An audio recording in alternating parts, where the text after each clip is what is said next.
Hi, welcome to BC Study Circle. My name is Padam Sudhakar, Faculty of Geography, Telangana and Andhra Pradesh.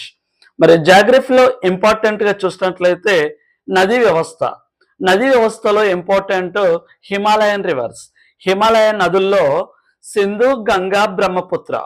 So ఇందులో most important Sindhu నది ఇది టిబెట్లోని మానస సరోవర్లోని కైలాసగిరి కొండల్లోని గర్తాంగుచ్చు లేదా బోర్తాంగుచ్చు అనే ప్రాంతం వద్ద జన్మిస్తుంది.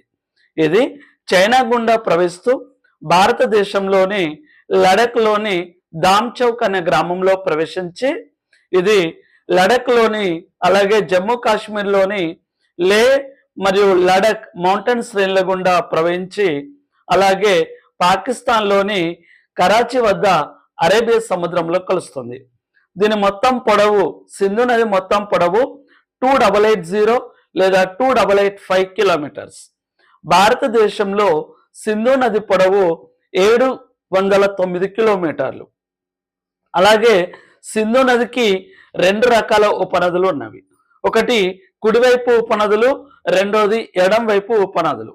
సో కుడివైపు ఉపనదులు చూసినట్లయితే డ్రాస్, కిల్గిజ్, హుంజ్, షైక్, కాబుల్ ఇవి కుడివైపు ఉన్నటువంటి ఉపనదులు. మరి సింధు నదికి ఎడం వైపు ఉన్నటువంటి ఉపనదులు ఉత్తరం నుంచి దక్షిణానికి వరుస క్రమంలో చూసినట్లయితే ఫస్ట్ వన్ కోడ్ గుర్తుపెట్టుకోవాలి, జేసిఆర్ బిఎస్, జీలం, చీనాబ్, రావి, బియాస్, సట్లెజ్. ఇలా సింధు నదికి ఎడం వైపు ఉన్నటువంటి ఉపనదుల్లో ఇలా చాలాసార్లు అడిగినటువంటి క్వశ్చన్ సట్లెజ్ నది దీని పొడవు మొత్తం 1450 కిలోమీటర్లు. సో సింధు నది ఉపనదుల్లో పొడవైనది సట్లెజ్ నది.